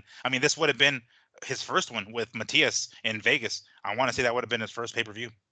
Yeah, so just ESPN Plus and ESPN, still big platforms though. There is nothing, and this would have been his first pay-per-view fight, which I don't know what they're waiting for on pulling the pay-per-view. To me, this was a perfect setup for Lopez to show actually who he was. He's had all the titles. He's had the pound for pound ranking. He's been one of the four horsemen that they, the big four or whatever. He was a part of that. What more do you need? How much more push did Top Rank need to give him? Right? They're actually trying to set him up to get him a Ryan Garcia fight or a Terrence Crawford fight if Terrence was going to be around the division. They were actually building him up. This pay-per-view event would have been the numbers that they match. All right, look, he took some nobody, Matias, took him on pay-per-view and did these numbers, did great over here in Vegas. These were the numbers that were going to line him up for those fights. What is he looking for now? Yeah. Yeah, it kind of sucks that he's kind of in that same position. Well, not exactly the same position, but in that spot, sort of like Crawford with Top Rank. Like, we're gonna see his best years just like go by, and him not getting the number one, the paydays, but number two, the big fights. I don't know. I'm not sure. But you mentioned this earlier. It's not really Top Rank that's the issue here. It's Teofimo himself. Mm-hmm. Yes, because he didn't believe in himself. If he would have believed in himself, he would have signed that fucking fight, start hitting the streets, start hitting the radio, whatever, podcasts, whatever you have to do to sell this fight to get people to go and watch you. Teofimo Lopez has been a world champion long enough and has two big time wins on him where the fan base should already be there. He's acting like he's still on the come up. I thought this was the takeover 5 fucking years ago. Right? No, yeah. T-Mobile Arena, that would have been pretty badass. I'm not sure he's ever fought T-Mobile Arena. That would have been fucking sick. He wouldn't. Everything that he's hitting here, Top Rank they're not stupid. They're not fucking dumb. They knew he can reach these fucking numbers. You know what I'm saying? Yeah. The way he's making it sound here in this thing, it's like, oh, they're fucking, they're screwing me over. They're gonna put me in fucking Vegas when it should be in New York. I can hit these numbers in New York. I can't hit them in Vegas. Really? You can't? I don't know. These seems pretty, achievable. They don't seem like they're out of reach by any stretch. But apparently he doesn't seem to think so either. Damn. All right. Well, Teofimo, I hope you get your shit together, man, because we want fucking. I'm down to see you again in Vegas, for fuck's sake. But anyway, one more story here before we finish the show. Kind of sucks on a little bit of a downside here. Regis Prograis, unfortunately, has pulled out of his fight with Oscar Duarte, citing a shoulder injury. Last I remember, I thought he was going to retire. Then I heard he was going to do bare knuckle boxing, but apparently, he's planning to come back and do something. As of right now, I'm not sure if they've already found a replacement for Duarte, but they might even scrap the whole fucking card entirely. I'm not No, they entirely didn't. sure. They Huh? didn't. It's an all Mexican war now. I Uh, forgot who the opponent is, but De La Hoya was totally fried out of his mind when he announced it. Yeah, it's not a good look for Oscar. He's in some oxygen. chamber or some shit, right? Yeah, exactly. But he looks zooted, bro. Like his eyes are so dilated. Yeah. Just Oscar's a mess right now, man. Very much so. But this was supposed to happen on the 15th of February, which is this, or I should say, next weekend, this coming up weekend. But we still have some fights. I have my calendar here next to me. Here, there's a couple of other ones. Who else? Oh yeah, Jack Catterall and Arnold Barbosa Jr. is going to be also that same day, and it's going to be earlier in the day. So at least we're going to get some fucking boxing that day, Yeah, and a nice. pretty solid card too. In the same weight class, oddly, we could have had two bomb ass 140-pound fights, different cards, of course, but same day. Still looking forward to that one. That was gonna be pretty awesome. But unfortunately for fucking Regis, it's kind of funny. He talked about he withdrew with a shoulder injury, right? I mean, that's not the funny part, but the coincidence I meant to say. Earlier this week, there was an MMA fighter. His name is Dominic Cruz, one of my favorite MMA dudes. He's kind of he was already on the way out. He's basically doing color commentary now. He's was a champion some time ago and had an excellent run, probably one of the top dudes in that weight class at that time. And he's had a string of losses already. People thought he should have already retired. He's coming back. He was trying to come back for one more fight, and he separates his shoulder during fucking camp. So then at that point, he just announced, he's like, fuck this. I'm out of here. Never mind. I'm retiring. Fuck it. So he called it, right? We had another guy call it. This kind of seems like kind of along those lines. Like I'm anticipating Regis, saying like, fuck, man, my body's just not holding up anymore. Shit, I'm calling it. Fuck it, I'm calling it. We thought that was going to happen when he lost to Haney. Or not, who the fuck was it? He lost, to Catterall, as a matter of fact. I think it was Catterall, if I remember correctly. Yeah, He was going to retire, yes. and then that Yeah. didn't turn out. So Regis, your body's breaking down on you, dude. Hopefully, you can, if you can come back, healthy, fantastic. If not, just call it a career, homie. But I was looking forward to this fucking fight with him and Duarte. That was gonna be a banger. But oh well. And Um, definitely stay out of the bare knuckles. yeah, it's It's gonna. such a classless sport. It really is. It's pit fighting. It's Mm, there's just it's a bad. I don't like it at all. What they do those men in the women's faces. I'm already like that with the MMA, but the bare knuckles to me is even worse, man. These guys are destroying themselves for a few dollars. It's fucking sad. It's really sad. yeah, I don't know how much. I mean, a lot of these fighters that I see here that do bare knuckle, they're already at the tail end of their career or Yeah, gonna they're be making retired, thousands, basically. bro. They're Yeah, so making they're definitely thousands. not making the money that they used to make, obviously. But I mean, if it's enough for them or whatever it is that they're paying them enough to lure them to do it, because I mean, it's rough. You could these guys end up being, scarred, right? I mean, far worse because Bad, they got some bad. nasty. It's knuckle, it's bare knuckle. Obviously, it's bone on bone. In other words, it's knuckles to skull. They're permanently scarred pretty bad.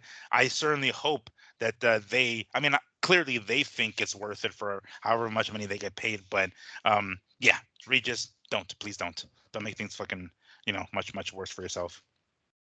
But all right, that pretty much sums up what I wanted to talk about. Andrew, was there anything else that you wanted to add to this? We're a few minutes shy of our usual 2 hours, but regardless, that is pretty much all we wanted to talk about. But anything you want to toss in, or maybe any sort of breaking news that you want to look up? Chisora had his final fight this weekend against Wallen. I don't know if you caught Hmm. that. I did. Yeah, it kind of went out in a war, knocked him down twice, I think, at the end of the fight. So props to Chisora for a great career that he gave the boxing, but it looks like he is done. He is out of here with the win. Hmm. Now, I started watching the fight, and it ended, of course, and I because there was a UFC card also, I switched it over to the prelims, so I didn't get to see all of his. I mean, I could go back and watch it, just haven't got around to it. His post fight, comments in the ring, because he basically snatched the microphone and started, going off. Um, did he excuse me, did he actually retire? Because I'm reading shit like what's next for Chisora kind of thing, and I'm like, what? I thought he called it a fucking career. Like, did he say that on the mic? Because I haven't gone back Well, to look. they said it was his last fight in the Yeah. UK, so maybe he's gonna do like a goodbye tour. I don't know. He didn't say anything like that. Mm, And he was emotional before the fight. When he was walking in, he kind of broke down. So mm. it seemed like it was his last fight. That's what it looked like to me. Well, I just pulled it up here real quick to see, and it just says, yeah, the bout had been elevated to an IBF title eliminator this earlier this week. Chisora now in line to face either champion Daniel Dubois or Joseph Parker, who fight on the 22nd of February. So I don't know. I mean, if that were to happen, like, is he gonna? This was his last fight in the UK. Does that mean that he can still probably fight in fucking Saudi Arabia, Riyadh or whatever, to see who I mean, hasn't he already fucking fought some of these guys and lost some of these guys? That's Was what lost his fucking. yeah, you're gonna have to look up the record because he definitely has a resume. Chisora's fought in just about everybody in the heavyweight division. Um, look, that'd be. I don't want to say it'll be sad if the guy gets a title shot. Obviously, he's coming back.